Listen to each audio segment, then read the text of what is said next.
Bonsoir à toutes et à tous, donc chronique numéro 104. Et donc dans cette chronique, je voudrais parler de l'impact de l'image et de son interprétation d'une manière générale, comme étant donné que aujourd'hui nous sommes victimes et poussés effectivement dans notre analyse de façon permanente à l'affectif afin de mieux annihiler je dirais, le pouvoir de la raison.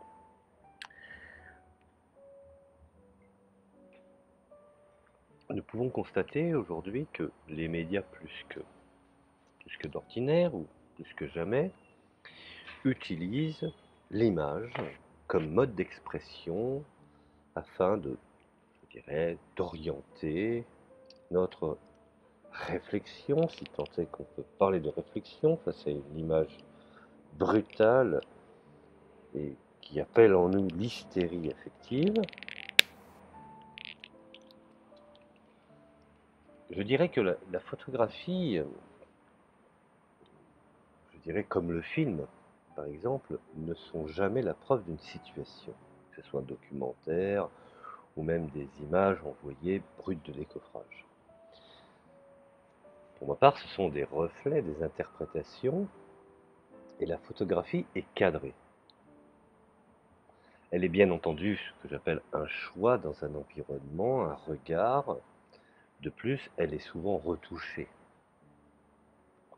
Aujourd'hui, on sait pertinemment qu'avec certains logiciels tels que Photoshop, pour ne pas le nommer, ou GIMP pour les versions libres, il est très facile aujourd'hui de faire des retouches d'images, d'améliorer, je dirais, de redéfinir la couleur, plus sombre, vous savez, un petit peu comme la contextualisation d'un documentaire avec de la musique un peu funèbre, dedans un cadre extrêmement angoissant. Alors, effectivement, je disais que une image peut être retouchée, maquettée, et également, quand c'est une image mobile, ce qu'on pourrait qualifier comme un film, c'est toujours une narration avec un chant et un hors-champ. Alors, la première question qu'il faudrait se poser, c'est pourquoi montrer telle situation à un endroit donné et non pas, je dirais, tel autre endroit. Tous les documentaires, par exemple, sont des narrations, avec un montage, bien entendu. L'objectivité, soyons honnêtes, d'une façon, je dirais, perceptible, d'une façon définitive, à 100% n'existe pas. Seule la pluralité de points de vue permet d'avoir des éléments d'appréciation d'une situation. Et le danger réside alors moins dans la propagande ou dans les vecteurs d'opinion, soyons honnêtes, dont on peut décrypter facilement le choix des faits et leurs interprétations, mais dans des vecteurs qui se veulent l'information et qui véhiculent plus ou moins subrepticement des opinions. Mais c'est ce que certains appelaient les messages subliminaux ou lire en filigrane. Alors, bien entendu, si on regarde de plus près, l'image est fragile. Je dirais qu'elle est dépendante d'un contexte. Alors, effectivement, quand on établit l'image, quand on comprend l'image, euh, il y a effectivement à la base, alors volontairement ou involontairement, il y a un détournement.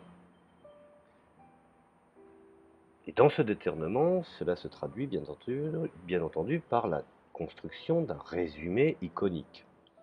Alors je m'explique, qu'est-ce qu'un résumé iconique? C'est illustrer à un moment donné la douleur exprimée par, prenons l'exemple d'individus, afin de mieux faire passer le message de sympathie. Finalement, au fond, regardons les choses d'une façon brute de décoffrage, il n'existe aucune vérité des images. car les images sont souvent malheureusement instrumentalisées. Et pourquoi cela? Parce que ce qui intéresse, je dirais, les émetteurs, ou on pourrait appeler plus communément les éditeurs ou les producteurs, c'est qu'elles soient efficaces en illustrant parfaitement leur discours. Rappelez-vous le slogan de Paris Match. Le poids des mots et le choc des photos. Alors, bien entendu, c'est aussi qu'elles soient, je dirais, des preuves. En temps de guerre ou en temps de paix, les images servent à accuser ou à dédouaner. Souvent par la falsification, construction de situations. Hein, nous avons dans l'histoire nombre de situations qui peuvent illustrer. C'est pour ça que j'ai mis en mur d'image ce prestigieux ouvrage incontournable de Serge Tchekotine sur le viol des foules le viol des foules de la propagande par la propagande politique, parce qu'il montre à la fois la manipulation qu'il peut y avoir dans les régimes les plus scélérats et les plus, je dirais, iniques, tels que le nazisme, ou même, on peut le dire, le stalinisme, mais également l'utilisation de ces procédés par des démocraties tout à fait, je dirais, tout à fait élégantes et tout à fait honnêtes. Donc, finalement, revenons un petit peu à ces considérations. Nous pouvons constater que dans une image, on peut à la fois manipuler une situation, établir des exagérations par, je dirais, la modification de l'image ou le cadrage, mais je dirais beaucoup de documentaires historiques ou de reportages télévisés sont réalisés avec des images, et qui le plus souvent n'ont absolument rien à voir avec le sujet. Là, bien entendu, pour étayer ou pour faire un état de comparaison, un état comparatif. Alors, ce qu'il faut savoir, c'est que l'image et le film, qui sont finalement au fond très proches, l'une est mobile, l'autre est immobile, on pourrait dire l'une est statique et l'autre est active, nous avons bien entendu énormément d'exemples dans l'histoire. Prenons par exemple la guerre du Golfe, lancée par Bush père, la première guerre du Golfe, rappelez-vous, le fameux 10 août, donc au moment où Mitterrand, effectivement, avait décidé d'envoyer la division Daguerre. Donc, à l'époque, seul CNN avait le droit, je dirais, le droit de citer, et on peut, dans le cas d'une analyse, considérer que cela fut un vrai cas d'école en ce qui concerne la manière dont les journalistes ont été accompagnés. Rappelez-vous, je prends l'exemple de Chris Blackwell, qui disait que nous avons médité les erreurs commises au Vietnam. Selon eux, le Vietnam a été perdu parce qu'une partie de la population, les médias, étaient anti-guerre, ce qui a eu pour conséquence de déstabiliser le moral des troupes. Lors de la guerre du Vietnam, ils pouvaient se déplacer avec les troupes, mourir nombreux et subir même les horreurs et les dangers que les soldats pouvaient vivre au quotidien.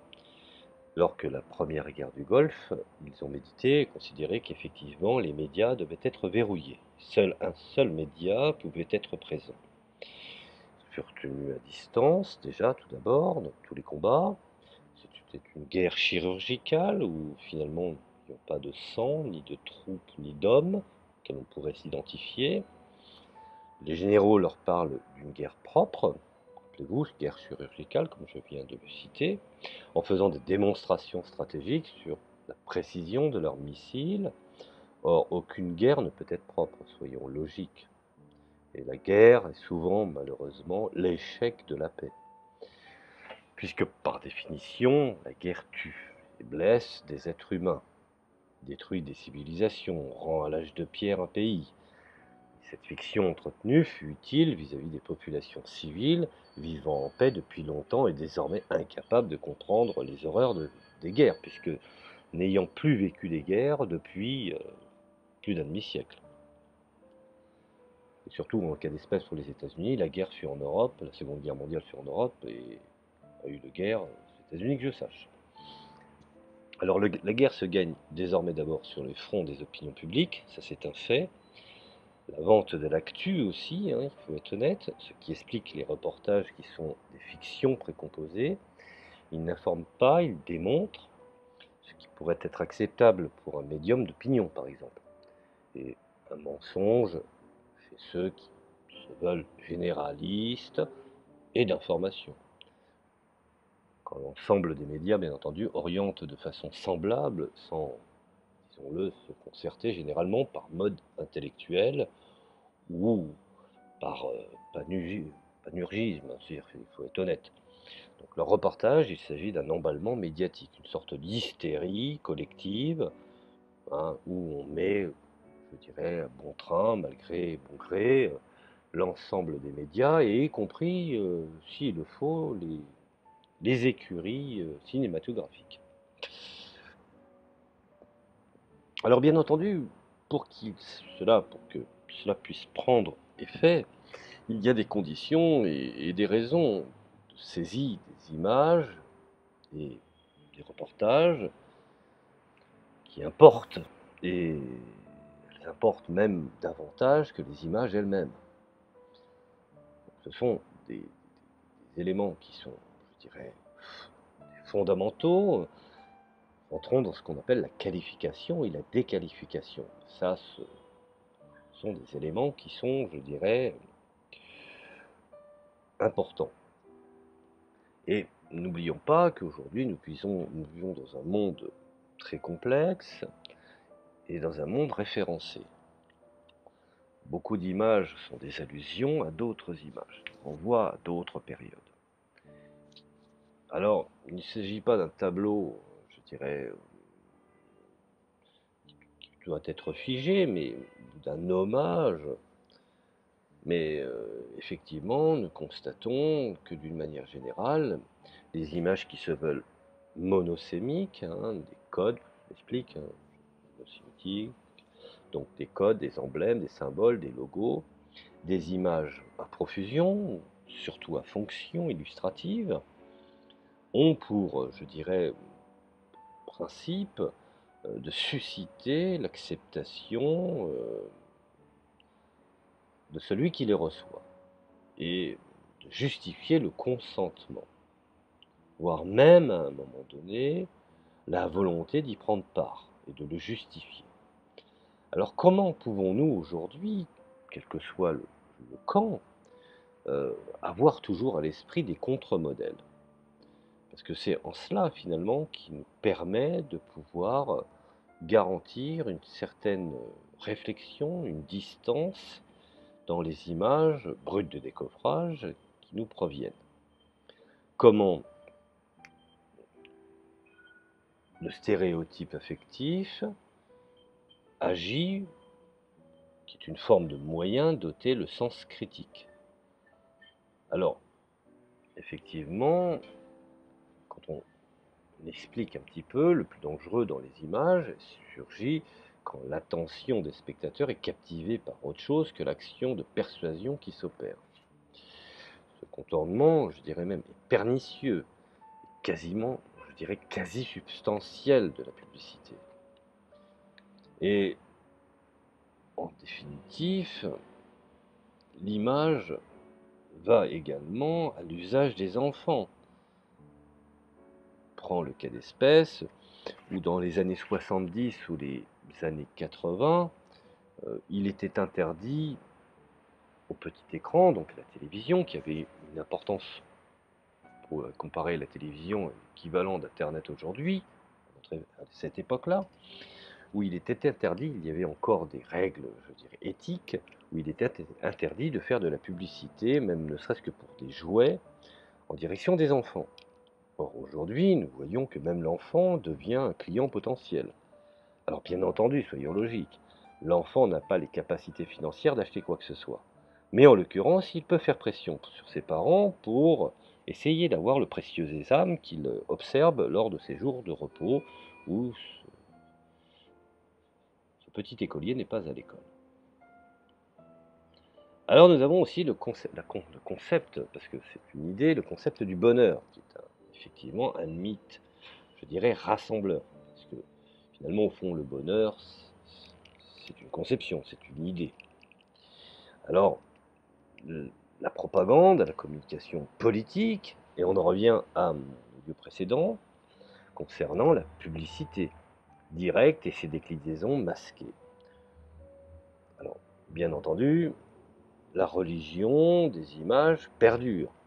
L'idée du bonheur est ainsi une idée religieuse, comme un état permanent de félicité, un paradis sur terre, un peu comme aujourd'hui voudraient nous vendre les témoins de Jéhovah, avec leur tour de garde. Ah, le phénomène, si on regarde bien, il est assez inhumain, car la vie est faite d'accidents, de discontinuités, de hauts et de bas. Le bonheur se mesure par rapport aux zones de malheur. Et donc, c'est cet effet de différence qui va faire que, effectivement, on sait faire la nuance entre le bonheur et le malheur. Il faudrait bien entendu imposer la répétition, comme dans la règle monacale, pour approcher cet état indistinct. Pourtant, longtemps pareille illusion, espoir fut brandi, notamment pendant, je dirais, la guerre froide, par exemple. Bonheur par le socialisme, réalisé dans le monde communiste. Bonheur par la consommation capitaliste électroménager, dans le monde, je dirais, du bloc libéralo-capitaliste. Et finalement, au fond, deux échecs et deux mensonges. Car si le socialisme n'a pas réussi, d'un certain côté, pour différentes raisons, je ne vais pas les étayer là, à présent, ce n'est pas le lieu. Mais en l'occurrence, le capitalisme a également manqué à ses objectifs, puisque seul un faible nombre d'individus arrive aujourd'hui à s'enrichir et à vivre d'une façon, et à profiter de son temps de, on dit, de son temps de repos. Car finalement, au fond, même si celui qui s'enrichit a besoin d'avoir le nez sur le guidon, il passe son temps en permanence à travailler et non pas, alors que ce soit celui qui travaille d'une façon physique ou celui qui travaille d'une façon intellectuelle, mais finalement, il y a échec en la matière puisque la tranquillité, le gain de temps libre n'est pas au rendez-vous. Alors finalement, au fond, on peut dire que la pureté de la nature est-elle, je dirais, le nouveau leurre idyllique. La promesse du bonheur, cet état perpétuel impossible, vous savez, c'est un peu, effectivement, quand on court derrière la vérité, ou même le bonheur, et en chemin, on y gagne la liberté. Oui, mais on a oublié ce qu'on appelle la constante politique et commerciale. Et c'est ainsi radieux, je dirais, ce couple capitalisme et puis socialisme ont fait qu'effectivement se sont partagés le monde, bien que vous connaissez mes préférences à l'égard de tel ou tel système, je dois reconnaître que le bonheur n'est pas total, que ce soit d'un côté ou de l'autre. Bref, nous sommes dans un état finalement de catastrophe où nous avons besoin désormais de certitudes pratiques, rassurantes et confortables. Donc, voilà, je fais un petit audio sur la réflexion de l'image. Je pense que je vais m'arrêter là parce que sinon l'audio risque de durer plus longtemps. Et je referai d'autres chroniques concernant justement ce prestigieux livre, de ce que j'ai pu en déduire et en tirer de Serge Tchakotine, Le viol des foules par la propagande politique, que je vous invite à lire. Je vous remercie et je vous dis à la prochaine chronique.